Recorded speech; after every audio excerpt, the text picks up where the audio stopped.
Bonjour et bienvenue dans un nouvel épisode de mon podcast créatif. Moi c'est Audrey, je suis créatrice de Patron de tricot et ceci est un podcast où je vous partage mes créations en art du fil. J'espère que vous allez bien. Petit épisode un peu moins chargé que les précédents, mais j'ai quand même de chouettes choses à vous montrer.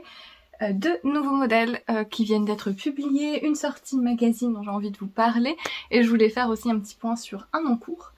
Et voilà, ça va être très couleur texture, couleur jacquard. Mais oui, je pense qu'on commence novembre de manière assez colorée.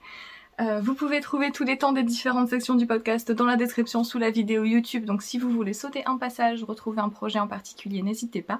Je mets aussi les liens vers tout ce dont je parle, les patrons, les laines que j'ai mentionnées, ainsi que les liens vers mes réseaux sociaux, mes boutiques de patrons et ma page Patreon. Où vous pouvez me rejoindre si vous souhaitez soutenir mon travail et avoir accès aux coulisses.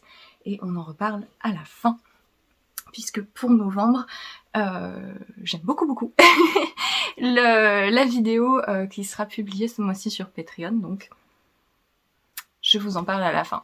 Mais je vais commencer avec ce que je porte. Je porte le pull Palaine, qui est un pull tout en dentelle, qui a été publié en septembre. Voilà. Tricoté dans un mélange coton et lin teint par The Woolly Skein. Voilà.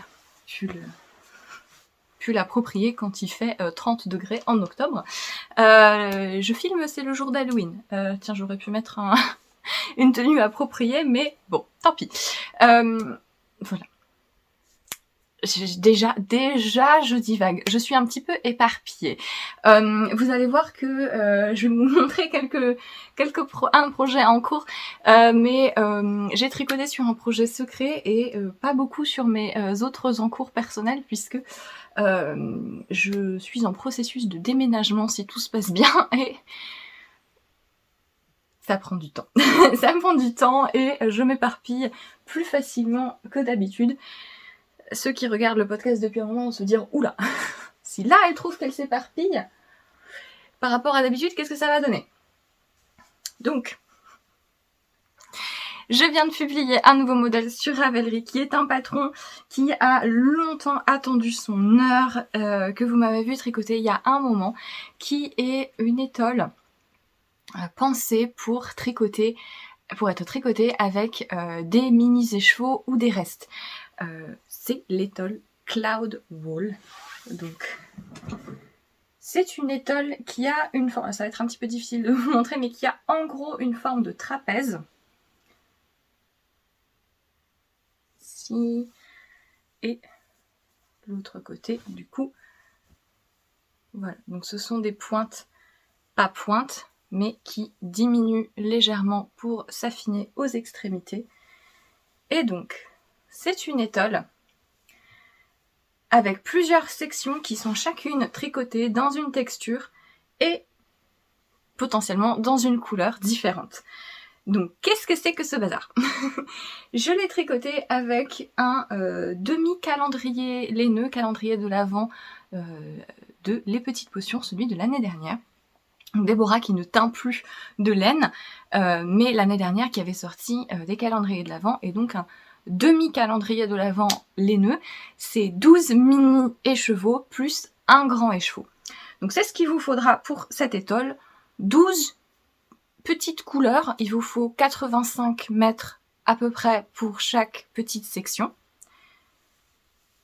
Et toutes ces petites sections forment, disons, le corps principal de l'étole. On commence ici. C'est une construction modulaire, donc qui va un petit peu dans tous les sens. On commence ici par du point mousse. Celle-ci, les mailles torse rayées avec du point mousse. Du point de blé. On met les mailles en attente. On relève les mailles ici, sur ce côté-ci, pour tricoter la 4e section. Et alors, c'est un petit peu difficile à voir dans ce coloris varié, mais c'est un jeu de mailles glissées. Vous voyez, ça fait comme des petits papillons. Voilà. Ensuite, on reprend de ce côté. Donc, on reprend les mailles qu'on avait mis en attente. On relève les mailles de ce côté pour tricoter cette section-ci, qui est une section de rayures, jersey, côte, etc. Cette section-ci, qui est de la demi-brioche. Rebelote, on met les mailles en attente et on reprend cette fois-ci le côté du bas ici pour tricoter cette section fine en point de riz dans ce coloris bordeaux. On repart de l'autre côté, hop, en relevant les mailles sur la section bordeaux et en reprenant celle qu'on avait mise en attente pour tricoter un petit jeu, petit point gaufré de mailles glissées, mailles en droit, mailles en vert. Des côtes torses qui s'alternent un petit peu en quinconce tous les 4 rangs. Un jeu de mailles croisées qui fait des zigzags. C'est interminable, hein, cette présentation. Mais je veux tous vous les montrer, comme ça vous voyez bien tout ce qu'il y a dans le modèle. Au cas où, je sais pas, vous serez allergique à une texture en particulier. On met ça en attente. On part de l'autre côté du rectangle pour relever les mailles ici sur le montage et sur les côtés de ces sections pour faire un petit jeu de mailles croisées, un quadrillage en fait, des côtes plates. Et enfin, on va tricoter avec le grand écheveau, donc avec 425 mètres de fingering, les pointes dans des côtes perlées, brisées, je sais pas comment on dit. C'est des côtes 1-1 et tous les 4 rangs, il y a un rang tout à l'envers. En diminuant d'un côté. Et on fait la même chose de l'autre côté, sur l'autre pointe. Puis on fait un rabat en I-cord. On le commence ici en haut. Et on va le poursuivre tout autour de l'étole. Tout le tour. Donc en le faisant au fur et à mesure, vous avez une vidéo dans le patron qui vous montre comment la faire petit à petit. En fait, vous tricotez l'I-cord, vous n'avez pas besoin de relever 15 000 mailles tout autour. En fait, vous pouvez vraiment faire hop, étape par étape, comme ça. J'ai fait une vidéo pour vous montrer le processus, tout le tour et jusqu'à ce qu'on rejoigne de l'autre côté. Voilà. Ouf, un petit peu chaotique, mais donc c'est un projet modulaire. Vous avez dans le patron un schéma technique pour que vous puissiez bien vous repérer, bien repérer quelle section, quand le patron fait référence à tel ou tel numéro de section. Chaque section est décrite par son point texturé aussi. Ça vous permet en fait de vous repérer, mais aussi de planifier vos couleurs. Puisque ce qui est sympa, c'est que donc moi je l'ai fait avec 12 mini, vous voyez, 12 mini au milieu et un grand écheveau pour les pointes et le tour. Mais vous faites ce que vous voulez, c'est hyper personnalisable. Vous pouvez utiliser des restes, comme je vous le dis, il vous faut 85 mètres par section. Après vous pouvez aussi diviser les sections, hein, il n'y a pas de en différentes couleurs, ça fonctionne aussi. Vous pouvez faire une étole unie, vous pouvez utiliser juste 2-3 couleurs en fait, et alterner comme vous voulez. Vous pouvez colorier votre schéma pour visualiser un petit peu ce que ça va donner. Et voilà. L'idée c'était d'avoir un projet comme ça, modulaire, un peu amusant, en construction, avec plein de textures différentes, mais des textures qui restent simples. On est sur des jeux de mailles en droit, mailles en vert, des mailles glissées, des mailles torses. Il y a la demi-brioche, mais ça reste des mailles glissées en soi. Hein. La section la plus compliquée, disons, ça va être celle-ci, sur les mailles croisées, mais donc il y a des tutoriels vidéo dans le patron pour faire les mailles croisées si vous n'en avez jamais fait, et ça reste, vous voyez, un motif qui est très géométrique en fait, c'est une répétition de 19 mailles, c'est la plus grosse répétition du modèle, le reste c'est plutôt des répétitions de 2 mailles, de 4, il y en a une qui est sur 6 il me semble, voilà, ça reste assez intuitif, et là en fait comme c'est si géométrique, on voit tout de suite si on avait une bêtise. Et je vous dis, c'est peut-être la plus compliquée du patron. Vous avez des instructions en diagramme et écrites. Voilà, comme ça, vous pouvez vraiment choisir ce qui vous convient le mieux. C'est du coup accessible aux débutants. C'est ce que je voulais faire. Je voulais faire un projet pour utiliser ces restes qui soit focalisé texture, Donc pas des dentelles. Il y a eu quelques péripéties pendant le design où je savais pas trop si je voulais faire une bordure tout en dentelle. Et finalement, je suis restée sur une finition en I-cord pour avoir un projet qui n'est pas de dentelle, pour les gens qui n'aiment pas la dentelle, et que ce soit accessible. Et voilà, donc c'est un petit jeu. Si vous avez un calendrier de laine que vous prévoyez d'ouvrir en décembre, eh bien vous pouvez très bien tricoter une section par tous les 2 jours en fait, puisqu'il vous en faut que 12, donc c'est des demi-calendriers. Donc voilà, vous ouvrez votre petit écheveau du jour, ou des 2 jours, jour 1, 2, etc. Ça dépend comment vous faites les demi-calendriers. Est-ce que vous le faites sur tout le mois de décembre, ou est-ce que vous le faites qu'à partir du 12 ? Voilà. Et tricoter la section ces jours-ci, puis ouvrir votre nouvel écheveau du calendrier de l'Avent, tricoter la deuxième section, etc., etc. Ou vous faire votre propre petit jeu avec des restes, ou je maintiens que ce serait très chouette en uni aussi. Ça ferait ressortir vraiment bien toutes les différentes textures. Mais voilà, c'était un processus très chouette à designer, plein de questions, parce que j'ai beaucoup changé d'avis, je pense que vous en souvenez si, si vous m'avez suivi quand j'étais en train de le faire. Mais je suis très très contente de la cohésion du résultat final. Ça fait mine de rien une assez grande étole qui est hyper légère, qui est plutôt large, mais qui se porte bien, hop, autour du cou. Voilà ce que ça donne portée. Dans quel sens je suis, hop, voilà. Et qui est hyper personnalisable en termes de couleurs. Ou si une section, si une texture ne vous plaît pas, vous pouvez la remplacer facilement aussi. Mais voilà, je suis très très contente d'avoir réussi à bien expliquer les différentes sections.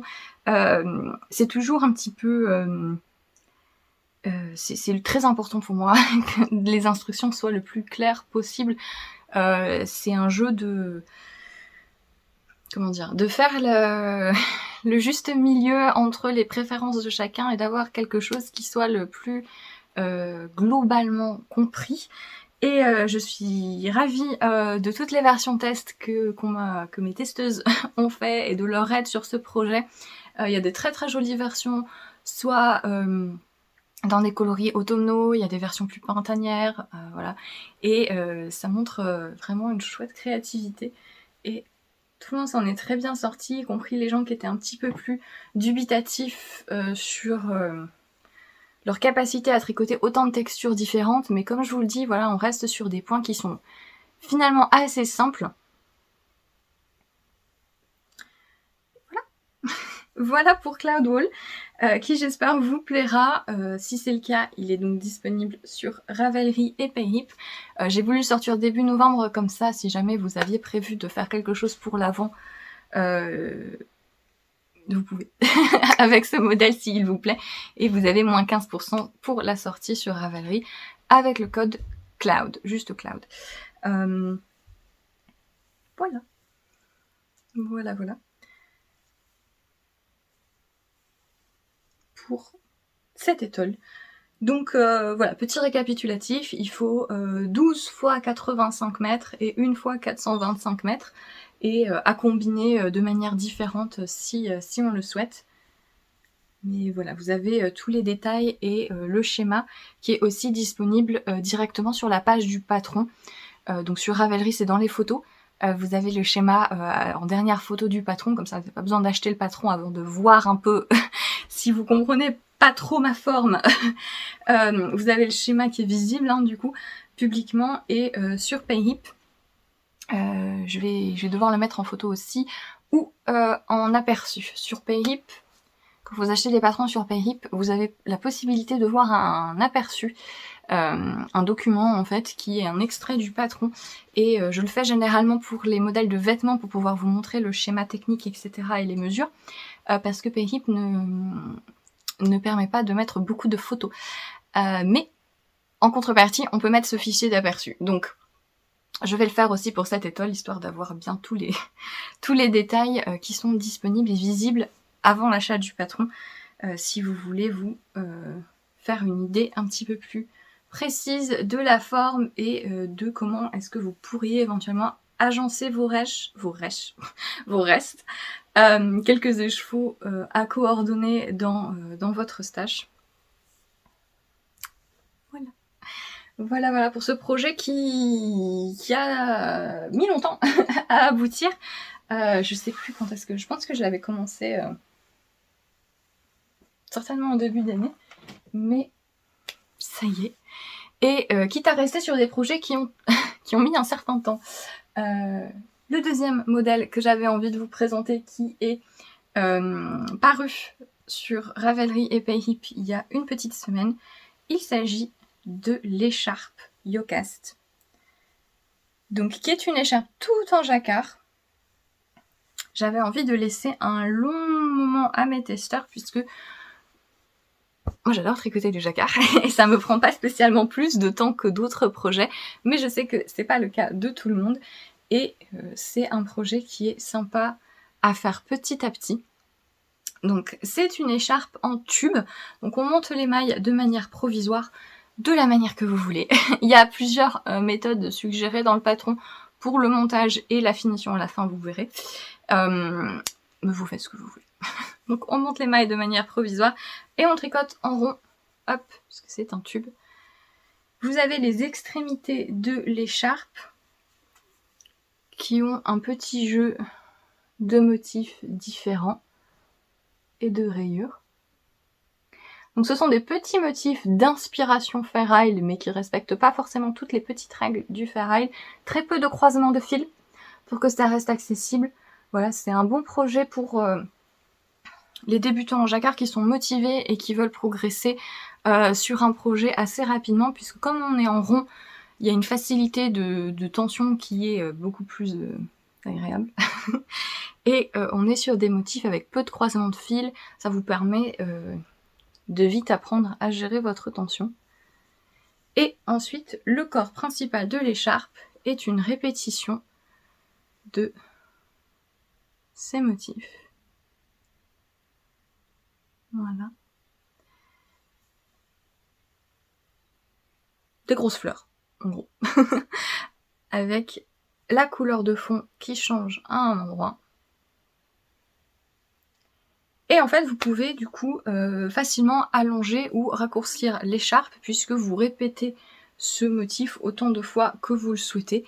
Et à la fin, vous finissez par refaire à l'envers les petits motifs d'extrémité et vous refermez le tube avec un rabat à 3 aiguilles qui vous laisse une finition, alors c'est ce côté, oui, qui vous laisse une couture visible, puisque vous le faites sur l'endroit, ou un grafting, le Kitchener Stitch, un assemblage de mailles, si vous voulez une finition qui soit la même que celle du début, et qui soit sans couture visible.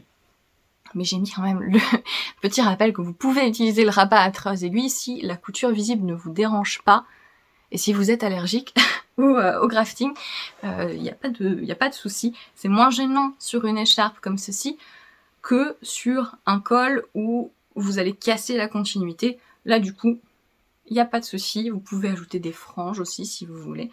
Et voilà pour cette écharpe très automnale. Tricotée en fingering. N'importe quel fil fingering fera l'affaire puisque c'est un échantillon qui est suffisamment dense en jacquard pour que ça compense un petit peu les fils trop lisses, superwash, etc.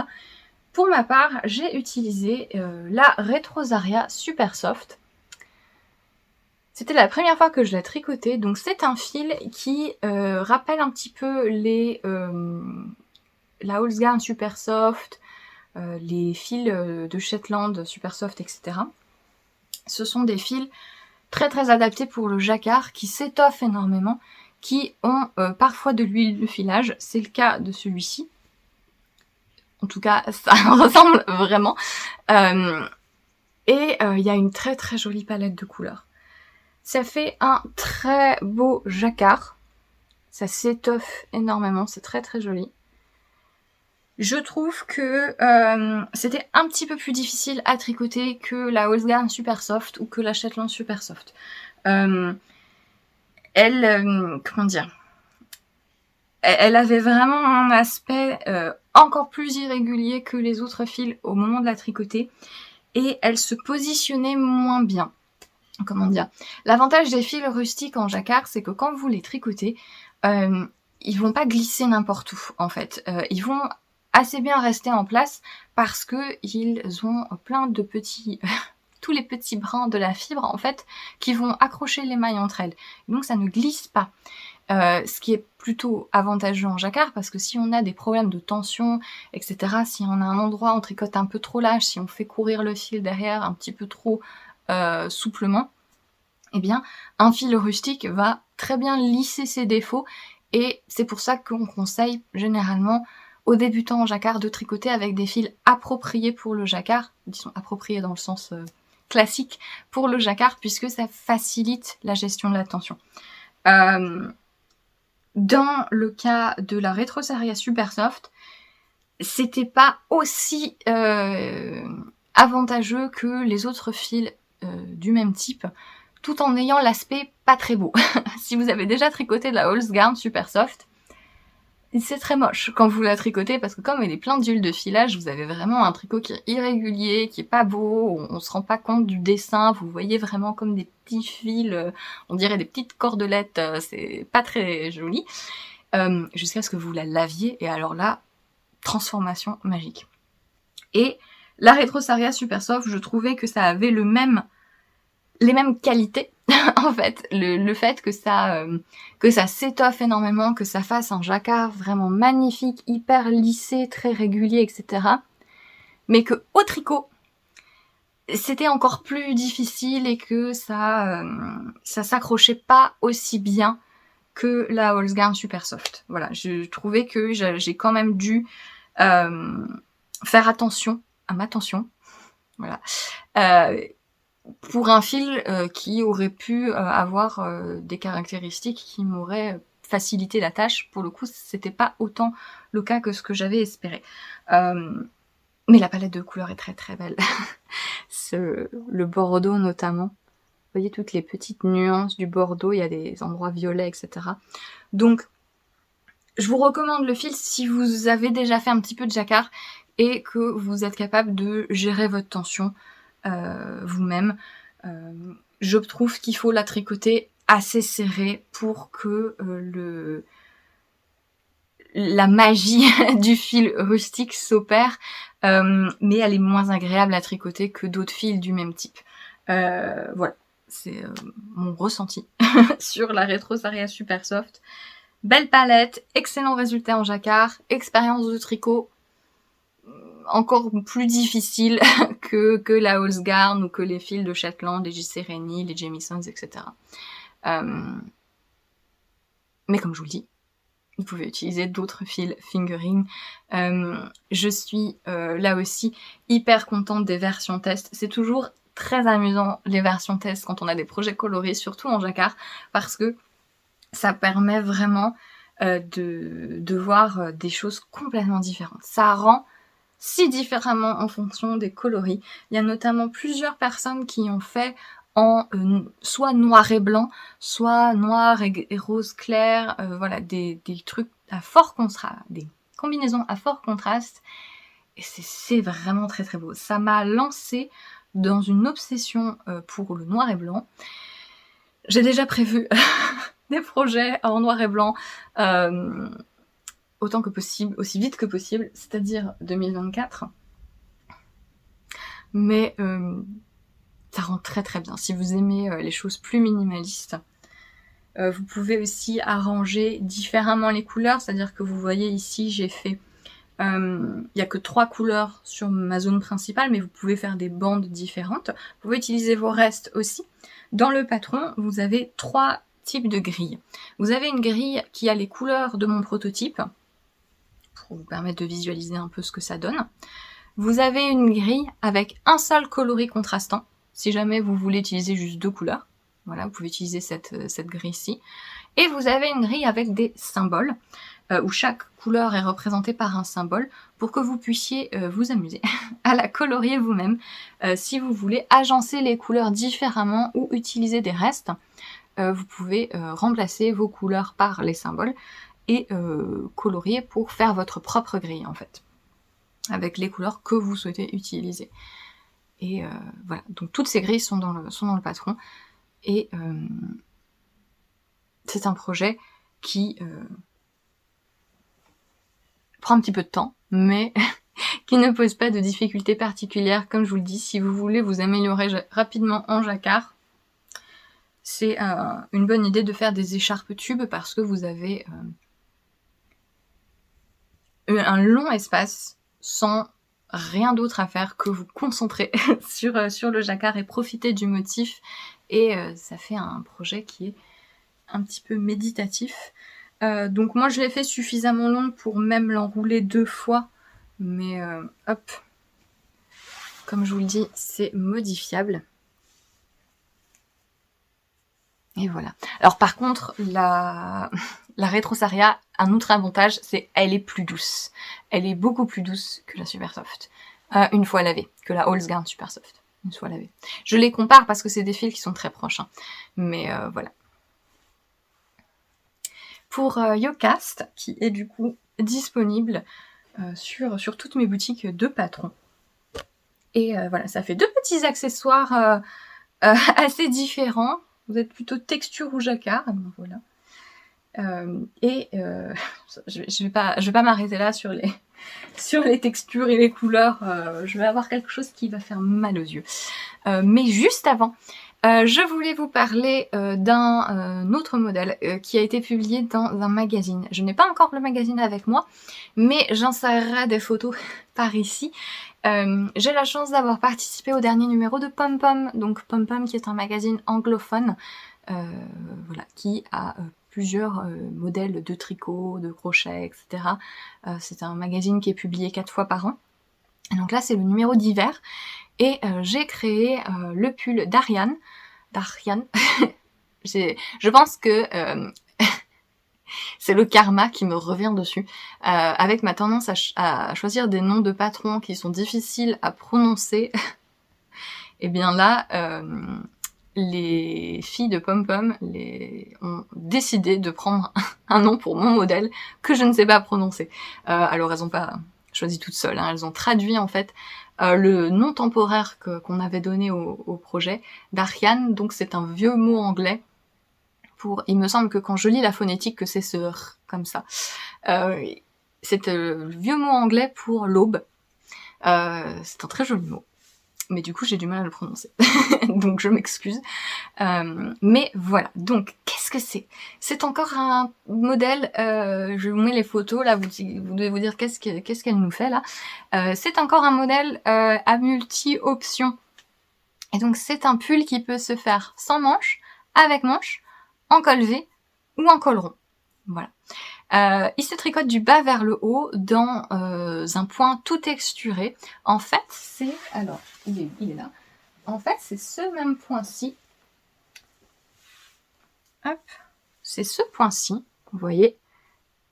2 mailles torse et 3 mailles de point mousse. Et sur le pull d'Ariane, vous avez des noppes en quinconce positionnées ici sur les lignes de point mousse. Donc il se tricote du bas vers le haut, avec des emmanchures assez confortables pour permettre de faire la version pull sans manches ou top d'été, puisque du coup si vous faites version top d'été, version sans manches, ça fait aussi un t-shirt estival. Et mais les emmanchures, j'ai vraiment galéré au niveau de la gradation, puisque je voulais faire un modèle avec des instructions suffisamment compactes pour le magazine, mais pour que les emmanchures soient compatibles pour les 2 versions. Donc elles sont confortables, mais elles sont pas trop basses non plus si vous faites les manches. Et voilà, quand vous arrivez sur le haut du corps, vous pouvez choisir de faire le col V ou le col rond. Et ensuite, vous faites des manches ou vous faites la finition en côte avec des petits rangs raccourcis pour faire comme une petite manchette, un mancheron en fait, au-dessus de l'épaule. Et voilà. Voilà, c'est un pull qui se tricote en fingering, et c'est un projet qui est assez facile, qui, comment dire, au niveau des instructions, j'ai quand même envie de vous prévenir, du coup c'est en anglais, hein. Au niveau des instructions, on a essayé de se défatouiller avec les éditrices, les éditions, les tech éditrices et les éditrices de Pom Pom, pour avoir quelque chose de suffisamment clair.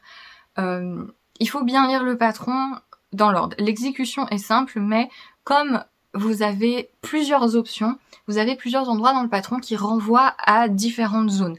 Par exemple, les épaules, l'épaule devant droite, c'est la même que l'épaule dos gauche, etc. Si vous faites le col rond, les épaules, les 4 épaules sont les mêmes, etc. Les formations d'encolure devant et derrière sont les mêmes, pas à la même hauteur, mais pour descendre celle du devant évidemment. Mais voilà, vous avez dans le patron plusieurs fois où le patron vous dit répétez cette zone-ci. Et donc il faut bien faire attention à repartir au bon endroit. J'ai pas encore décidé comment est-ce que je présenterai le patron moi-même en PDF, mais voilà, je voulais quand même vous prévenir que si vous prenez le magazine, faites bien attention quand vous lisez le patron à bien vous repérer, à le lire peut-être d'abord d'une traite pour repérer les zones, surligner ce que vous voulez faire. Si vous voulez faire le col V et pas le col rond, etc., ne prenez que les zones qui vous concernent pour pas vous emmêler les pinceaux. C'est encore une fois une situation où le modèle est simple, mais l'envie de faire plein d'options et un petit peu complique les instructions. C'est pas ma faute, hein. En fait, on a eu une confusion. Mon idée de départ, c'était le pull sans manche, col V. Et quand Pom Pom m'a contacté pour me dire que mon modèle était sélectionné, elles ont utilisé le mot pull et pas le mot pull sans manche en anglais. Et du coup, moi bonne poire, je dis mais vous voulez un pull sans manche ou est-ce que vous voulez un pull avec des manches aussi? Parce que moi c'est pareil, il faut juste qu'on sache ce qu'on fait. Et puis elles me répondent après en fait on aimerait bien les deux si c'est possible. Du coup, voilà, on s'est arrangé. Et en plus, on a rajouté un col rond. Voilà. Donc, on s'est mis toute seule dans la panade.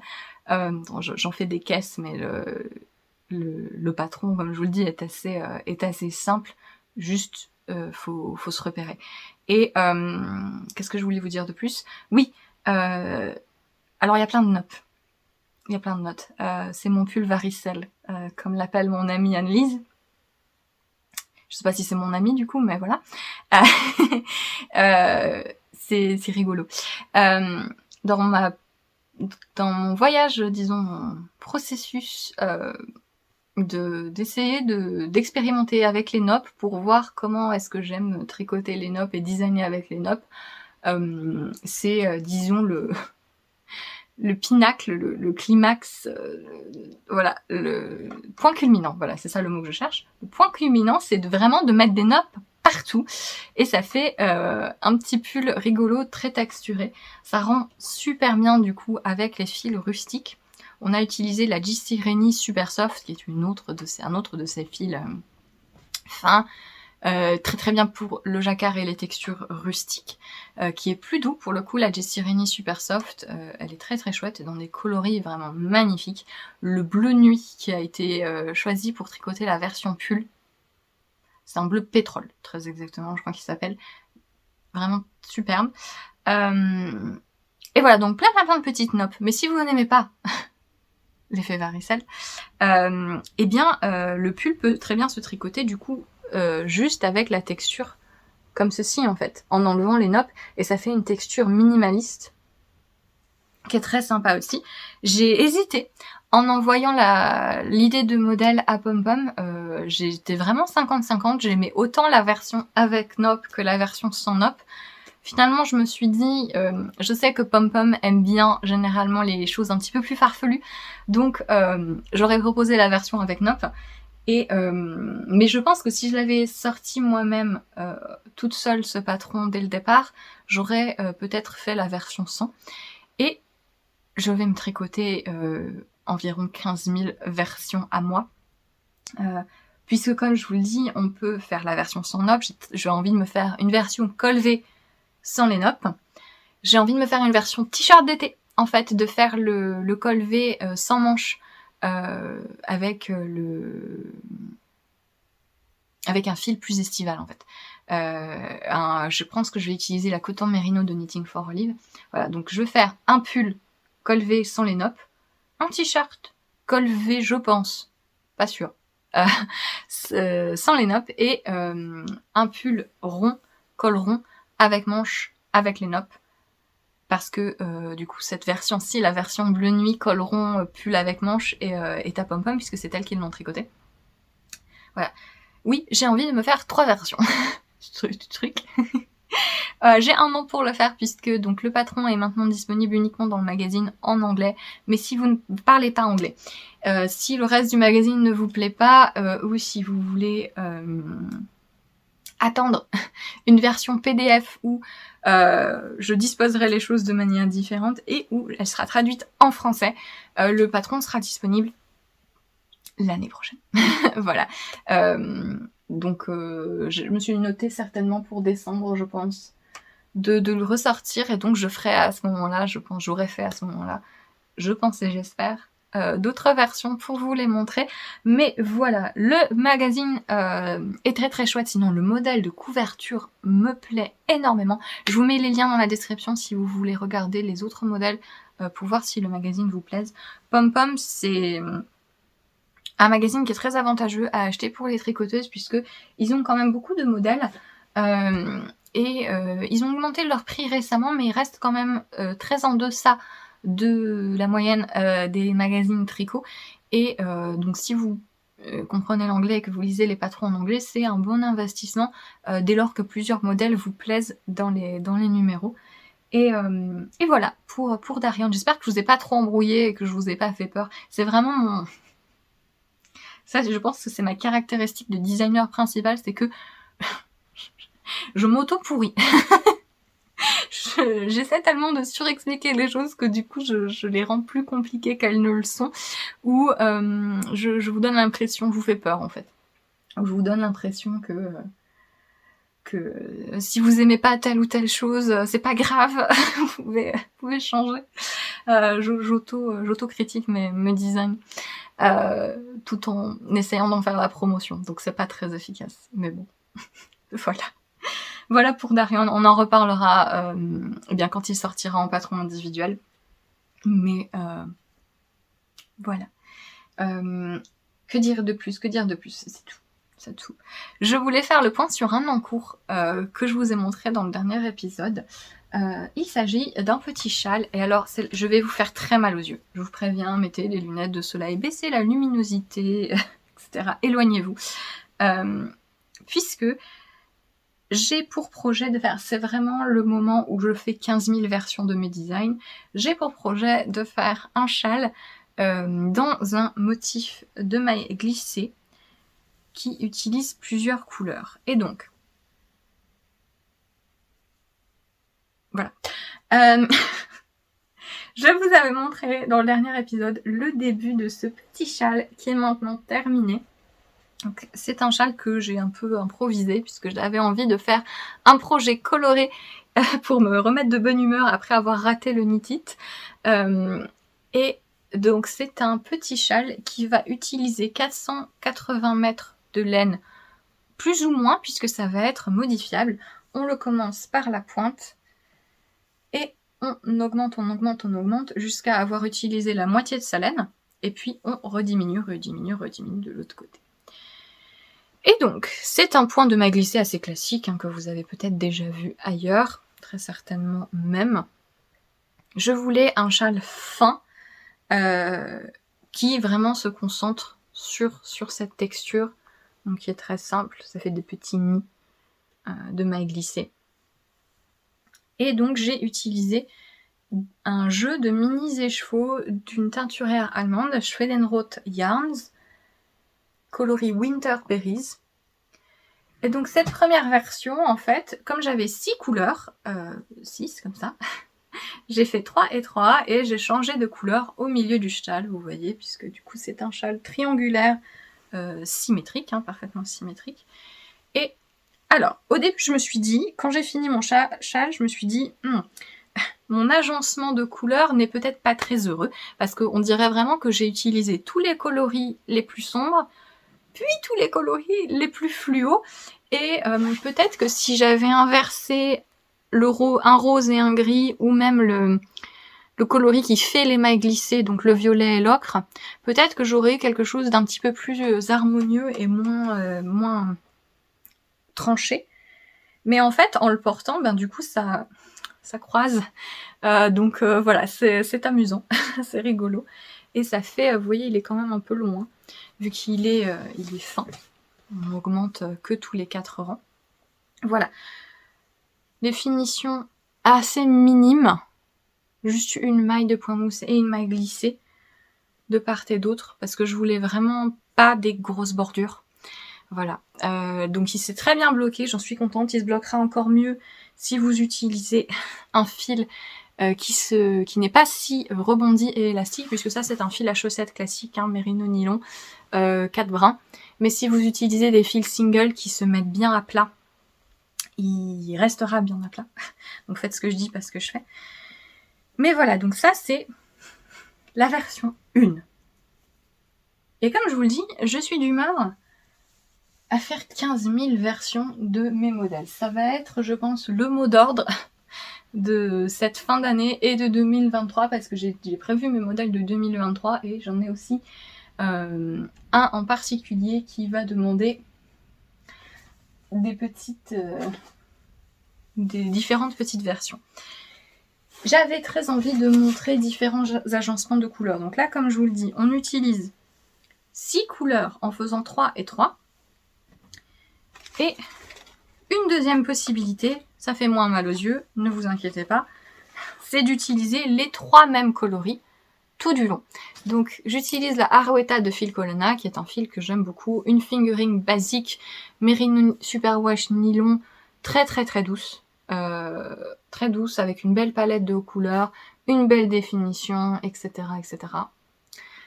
Et qui se vend en 50 grammes. Donc c'est pratique pour ce genre de projet, puisque j'en ai pris 3 et que je vais faire la même chose, mais en gardant les 3 mêmes coloris tout du long. Quelque chose d'un petit peu plus neutre. Donc voilà ce que ça donne. Du coup, ça se tricote hyper rapidement. J'ai fait ça juste hier dimanche en quelques heures. Et voilà. Donc je vais faire ça tout du long.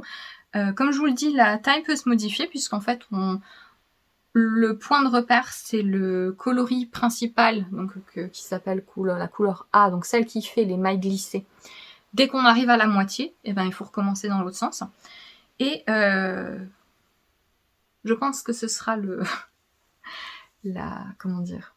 modèle de présentation, puisque c'est celui qui est amusant sans être trop effrayant. Et j'ai également prévu, je vous avais montré il me semble dans le dernier épisode, de faire une version juste avec 2 couleurs, puisqu'en fait on prend un coloris principal pour faire les mailles glissées, et ensuite au milieu on fait ce qu'on veut. On peut utiliser des restes, donc 20 milliards de couleurs différentes, ou juste une. Et donc je ferai une 3e version comme ceci. J'ai pas encore décidé quelle couleur je mets en maille glissée. Instinctivement, la couleur la plus claire, mais comme c'est déjà le cas ici, peut-être que je pourrais essayer d'inverser. Donc d'utiliser mon rouille pour faire les mailles glissées et le crème pour faire l'intérieur. Mais j'ai peur que ça fasse bizarre. Voilà.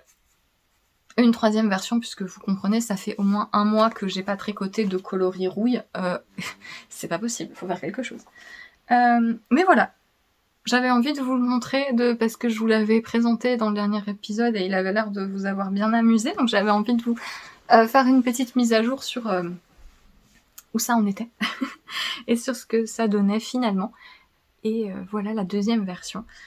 C'est un modèle que j'ai prévu de sortir en février, fin février, normalement si tout se passe bien. Et je devrais appeler au test mi-novembre, fin novembre, normalement. Donc si jamais ça vous intéresse et que vous n'êtes pas sur ma liste de testeurs, vous pouvez m'envoyer votre adresse email. Envoyez-la moi sur Ravelry ou Instagram ou par mail. Vous trouvez mon adresse mail dans la section à propos de YouTube. Mais voilà, il faut que vous me contactiez. YouTube n'a pas de système de messagerie. Donc en fait, quand vous me laissez un commentaire en me demandant de vous envoyer quelque chose ou de vous contacter, je ne peux pas parce que je ne peux pas vous retrouver en fait.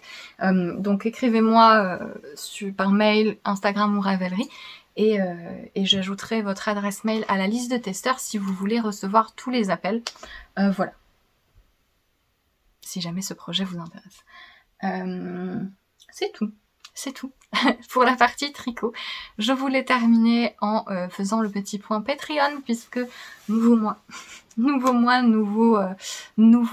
thème sur Patreon. Donc j'ai une page Patreon où vous pouvez soutenir mon travail. Vous avez différents niveaux de soutien qui vous donnent accès à différentes choses. Vous pouvez avoir des patrons. Du coup c'est un moyen d'acheter des patrons en fait, qui est plus avantageux pour vous.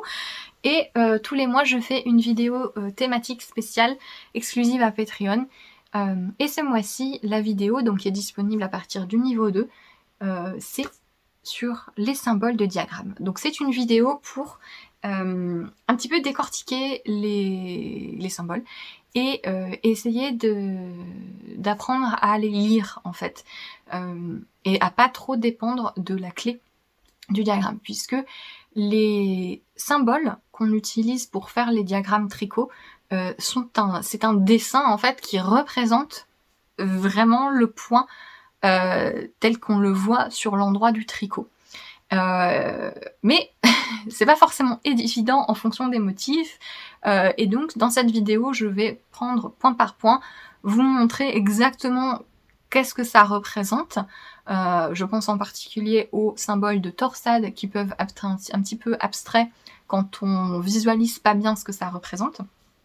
Et voilà, donc on parle de ça et ça permet petit à petit de construire des symboles plus complexes et d'arriver à les décortiquer pour au final, quand vous lisez un diagramme de tricot, ne pas avoir besoin de regarder les explications des symboles puisque vous voyez le dessin et ce que ça représente. Voilà. Pour la vidéo du mois sur Patreon, qui est une vidéo qui me tient pas mal à cœur puisque c'est un sujet que j'aime beaucoup. Que j'aime beaucoup, la lecture de son tricot de manière générale, et du coup ça va avec le fait de comprendre les diagrammes puisque comme je vous le dis, les diagrammes sont un dessin. Donc quand on peut suivre un diagramme, ce qui n'est pas forcément le cas de tout le monde, hein, visuellement c'est pas quelque chose qui est accessible à tous, mais quand on peut, c'est intéressant de se rendre compte que c'est directement lié à la lecture de son tricot et à ce qui se passe vraiment visuellement sur le tricot. J'espère que en tout cas cette vidéo sera utile aux personnes sur Patreon. Donc si jamais ça vous intéresse, sachez que quand vous rejoignez Patreon, vous avez en fait accès à toutes les vidéos qui ont déjà été publiées. Donc depuis fin 2019, on a un petit paquet de vidéos sur des thèmes différents, des revues de laine, des tutoriels techniques, etc. et des vlogs coulisses sur la création de design. Voilà, ce sont des vidéos qui sont en français. Et voilà. Voilà, donc si ça vous intéresse, je serais ravie de vous accueillir sur Patreon pour novembre. Et n'hésitez pas si vous avez des questions sur Patreon. Hein, je suis toujours ravie de vous aiguiller un petit peu parce que je sais que tout le monde n'est pas au courant du système de mécénat en quelque sorte que propose Patreon. Mais voilà. C'est tout. Pour cet épisode, pour cet épisode qui finalement n'était pas beaucoup plus court que les précédents, voire un petit peu quand même. Voilà, j'espère qu'il vous a plu. N'hésitez pas Si vous avez des questions sur les projets, si vous voulez rejoindre ma liste de tests, etc., je serais ravie de vous accueillir. J'ai pas d'exigence particulière pour les tests, je le dis de temps en temps, mais vous n'avez pas besoin de vous vendre. Voilà, j'ai juste besoin de personnes qui me donnent leur avis sur les instructions, posent des questions quand ils en ont, parce que c'est toujours utile d'avoir des nouvelles paires d'yeux sur les instructions. Et voilà, j'espère que cet épisode vous a plu, j'espère que vous allez passer un très beau mois de novembre. Je vous retrouverai certainement début décembre aussi, puisque avec le chamboulement, j'aurai pas du tout le temps, du coup, de revenir à des épisodes plus réguliers, mais c'est pas grave, c'est un petit moment à passer. Et voilà. Merci beaucoup d'avoir regardé cet épisode et je vous dis à bientôt.